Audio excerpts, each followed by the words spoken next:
Gracias, doctora Bayona. Fui editor de la revista hace unos años. El tiempo pasa. Agradezco a Fernando Contreras la oportunidad de estar aquí en este maravilloso lugar y extraordinario meeting. Y me pidieron que hablara acerca del manejo de anticoagulantes en endoscopía gastrointestinal.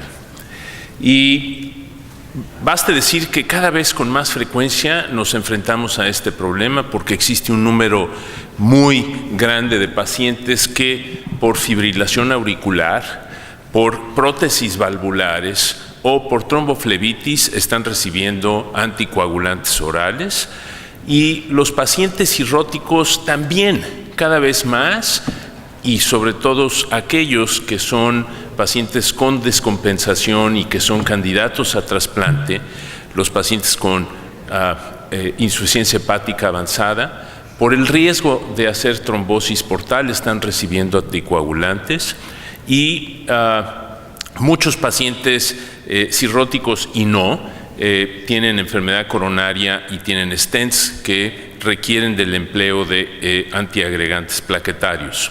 De tal forma que el 10% de esta enorme población en algún momento en su evolución requieren de un procedimiento terapéutico, sea endoscópico o quirúrgico, y yo voy a tratar el aspecto del manejo de estos anticoagulantes y antiagregantes en endoscopía.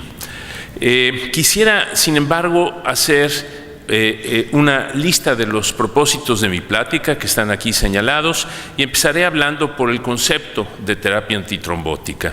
El concepto es que hay pacientes que requieren anticoagulación por estos padecimientos en forma crónica, y tenemos una enorme cantidad de medicamentos, muchos de los cuales existen en nuestros países, y también antiagregantes plaquetarios, que también tenemos en la gran mayoría, algunos de empleo ultra rápido, como es el caso de los antiagregantes empleados para la trombolisis en los pacientes con síndrome coronario agudo o con la implantación de stents, y otros en forma crónica y oral.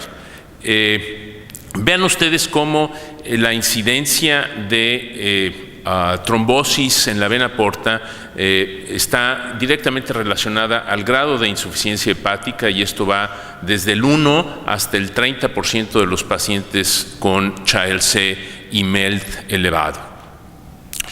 Este es el equilibrio que normalmente procura guardar nuestro organismo, y esto se ve afectado en los pacientes con insuficiencia hepática. Típicamente habíamos pensado hasta hace probablemente unos 5 años que los pacientes cirróticos eran pacientes con un déficit de coagulación y solíamos transfundir plasmas y concentrados de factores de coagulación, pero la verdad es que hemos descubierto que existe un balance muy precario, en donde, dependiendo del grado de insuficiencia hepática y el grado o la presencia de complicaciones como pueden ser infecciones que generan disfunción endotelial, los pacientes pueden ir de un estado de hipercoagulabilidad, que es común, como se los mostraba y se los decía anteriormente, a un estadio de hemorragíparo o de coagulación insuficiente. Y en amarillo, en esta imagen, pueden ustedes ver los trastornos que los cirróticos tienen. Todos conocemos la trombocitopenia, y las plaquetas juegan un papel fundamental en la generación de trombina, pero también en la generación de proteína C, de tal forma que la trombomodulina, aunque estimula mucho la generación de proteína C, esta proteína C está disminuida por la incapacidad sintética del hígado, y esto equilibra la hemostasis primaria, pero también la fibrinolisis, de tal manera que los pacientes cirróticos no los debemos de considerar ya, ni tampoco por rutina transfundirles plasmas, y mucho menos agregados o concentrados de factores de coagulación. Los riesgos de los antitrombóticos, obvio, es la hemorragia gastrointestinal, la hemorragia cerebral, que es mucho peor, y el riesgo de sangrado post procedimiento. Debo decirles que tanto el riesgo de sangrado como la hemorragia gastrointestinal depende más de lo que hacemos nosotros por detener una hemorragia que del equilibrio de la coagulación. Y antes nos preocupábamos mucho por mejorar las condiciones de coagulación basado en distintos estudios. Aprendimos que el TP y el TTP eran insuficientes, pero luego también que el tiempo de sangrado era insuficiente, la generación de trombina, y el mejor ejemplo de esto es la cantidad de transfusiones que han disminuido los requerimientos en los pacientes que van a trasplante hepático, y no ha sido por medicamentos nuevos, sino por una mejor técnica lo que ha disminuido considerablemente el requerimiento de transfusiones. Yo recuerdo pacientes míos que requirieron hasta 60 unidades y hoy el promedio son de 3, 4, 8 unidades cuando mucho, y esto es por una mejor técnica. Y lo mismo en endoscopía, depende mucho de lo que hacemos nosotros más que del correr a buscar estos carísimos concentrados de factores de coagulación. Hay condiciones que tenemos que considerar antes de hacer el procedimiento. Tenemos que considerar la necesidad de hacerlo y la urgencia para hacerlo, pero también el riesgo de la hemorragia inherente al procedimiento. Eso es muy importante. El riesgo del suspender los anticoagulantes o los antiagregantes. Y debo decirles que aquí sí tenemos que ser muy cautos, porque hay estudios que han demostrado que es mucho peor suspender un anticoagulante cuando no es indicado, y sobre todo un antiagregante plaquetario. Les mostraré algunos estudios clásicos, que el hacer un procedimiento que pudiera ser de dudosa indicación. Y también tenemos que considerar el grado de reserva funcional hepática, pero también, y muy importante en los pacientes que reciben anticoagulantes, el grado de reserva funcional renal, que es donde habitualmente se excretan, pero sobre todo el riesgo de tromboembolismo por la suspensión del tratamiento antitrombótico. De tal forma que este esquema donde les muestro la enorme cantidad de pruebas de coagulación que solíamos hacer y de alguna manera nos orientan, pero no podemos confiar en ellas para intervenir. Cuando un paciente requiere que intervengamos, lo debemos de hacer, porque eso es lo más importante. Y si no es absolutamente necesario hacerle un procedimiento, siempre retrasar los procedimientos selectivos hasta que se abra una ventana de seguridad para la realización de nuestros procedimientos. También es importante pensar que existe un diagnóstico diferencial amplio de esto que es muy común en los pacientes cirróticos, que es la trombocitopenia, y que van desde las pseudotrombocitopenias por una toma inadecuada de las muestras, los medicamentos que reciben nuestros pacientes que causan trombocitopenia, la sepsis misma, de tal forma que no solamente es el hiperesplenismo lo único que causa trombocitopenia en los cirróticos. Los anticoagulantes clásicos han sido ahora sustituidos en la gran mayoría de los casos por los nuevos anticoagulantes orales. De estos, por lo menos en mi país, tenemos acceso al Rivaroxaban o el Xarelto, que es un medicamento que tiene una rápida inicio de acción, como casi todos ellos, una excreción fundamentalmente renal, y tenemos que ser muy cuidadosos en los pacientes que tienen insuficiencia renal. También el Eliquis, que tiene una excreción renal menos importante, pero sigue siendo el mecanismo fundamental de depuración. Y finalmente el Pradaxar, que es un medicamento que, aunque de mecanismo diferente, tiene para fines prácticos desde el punto de vista clínico una acción directa con tiempos de inicio y vidas medias semejantes que tenemos que recordar por lo menos en grupo. Luego tenemos las heparinas, sean o no de bajo pose molecular, que actúan en este sitio, y tenemos los antiagregantes plaquetarios, que baste recordar que 10 miligramos de aspirina son suficientes para provocar disfunción plaquetaria durante una semana, esto es la vida promedia de las plaquetas, y lo mismo los nuevos antiagregantes como puede ser el clopidogrel o el prasurgel, y más aún el ticagrelor, que tiene una vida media semejante, pero que tiene la única ventaja de ser reversible. y los medicamentos que se emplean para trombolisis coronaria.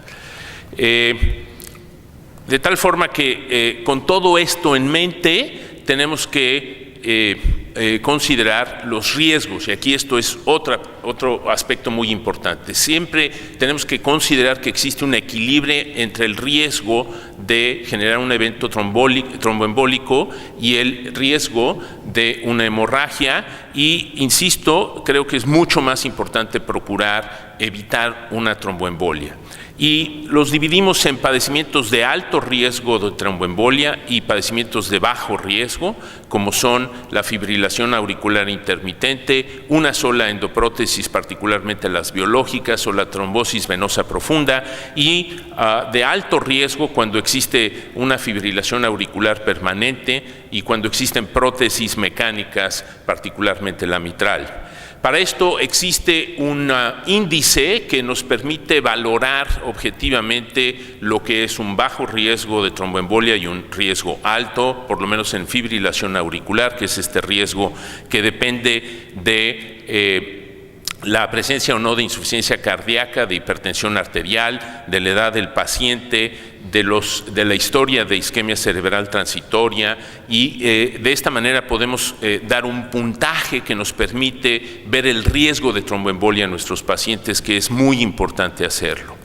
Y luego ver cuál es el riesgo relativo de los procedimientos endoscópicos que vamos a realizar. Si son procedimientos diagnósticos, habitualmente lo podemos hacer sin necesidad de interrumpir ni anticoagulantes ni antiagregantes, y la mayoría de los procedimientos terapéuticos sí requieren, particularmente algunos de ellos, como pueden ser las papilotomías, las ligaduras de varices, que son procedimientos que normalmente tienen riesgo de hemorragia.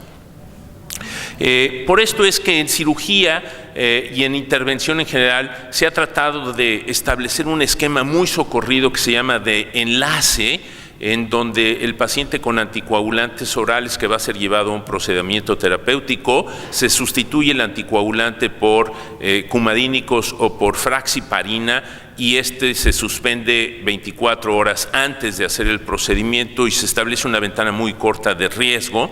Esto es posiblemente útil o pudiera ser útil en los pacientes con alto riesgo de tromboembolia. Sin embargo, el único estudio prospectivo y aleatorizado que hay, que es el estudio Bridge, ha demostrado lo contrario. Aquellos pacientes que son llevados a esquema de enlace o de puenteo tienen una mayor frecuencia de hemorragia grave comparado con los enfermos que no se les hace puenteo y que se mantiene la anticoagulación en forma permanente.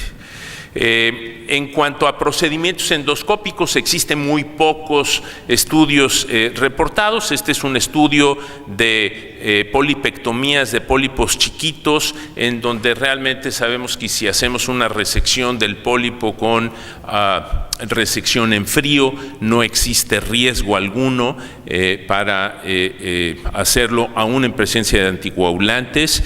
Este es otro estudio en pacientes que están anticoagulados con cumadínicos, en donde se hace polipectomía, y vean ustedes de nuevo cómo la polipectomía con asa fría es mucho menos riesgosa de generar hemorragia que en aquellos que les hacemos una polipectomía con electrocoagulación, en donde la frecuencia de hematoquesia fue por lo menos de un 4% más que en aquellos que se hacía una resección en frío.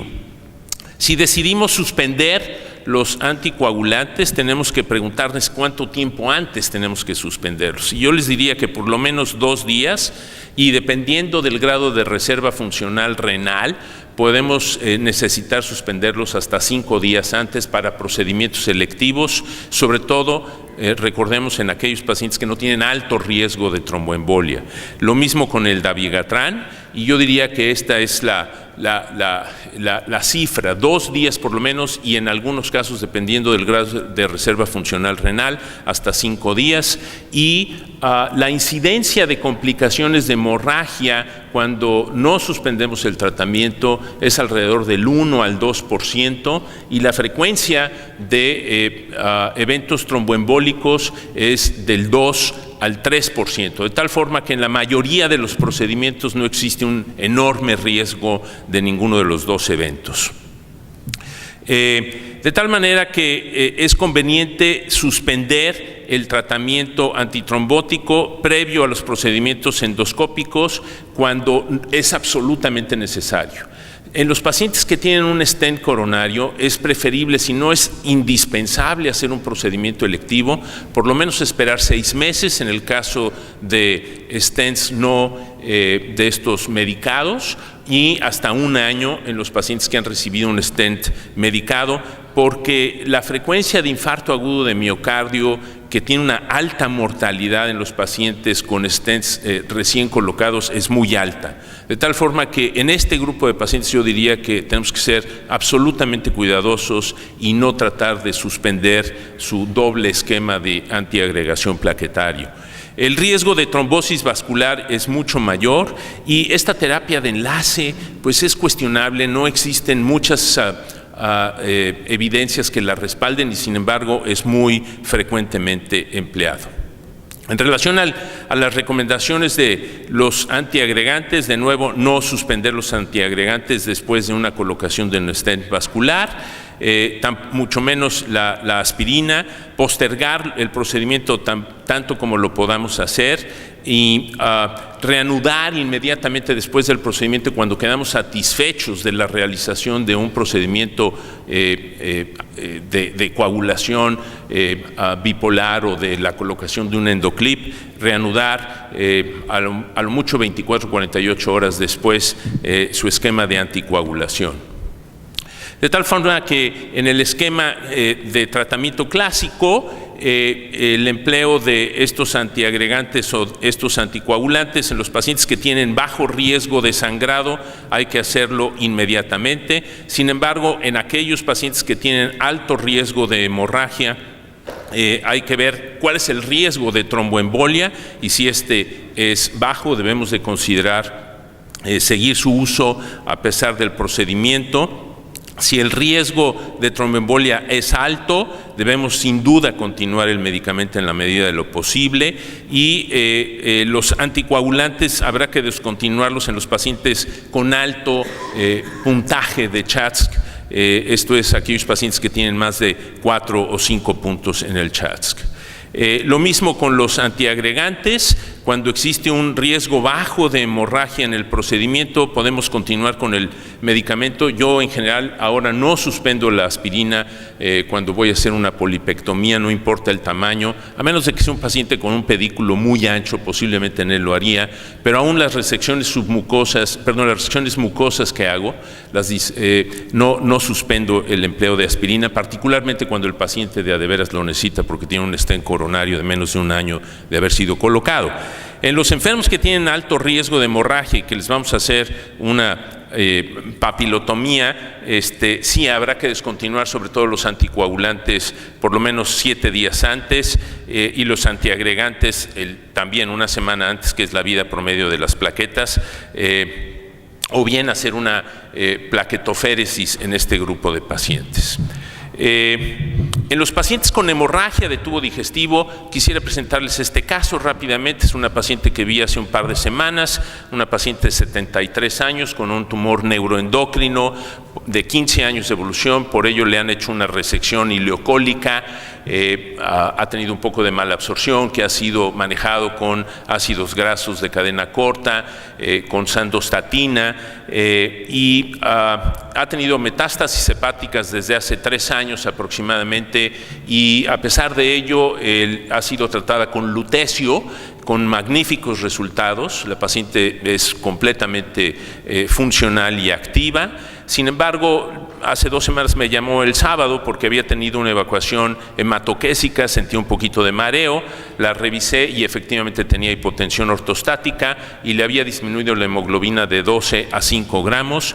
Una vez que reanimamos a la paciente con soluciones de Hartmann y eventualmente 3 paquetes globulares, le hice una endoscopía, no encontré ni huellas ni lesión alguna, le puse una sonda nasodenal, le puse 4 litros de polietilenglicol y al día siguiente le hice una colonoscopía, logré hacer una canulación del ilion de por lo menos 50 centímetros y no encontré ni sangrado ni lesión que explicara la hemorragia, de tal forma que le hice una enteroscopía al tercer día y encontré una pequeñísima úlcera que sin duda tenía una arteria visible.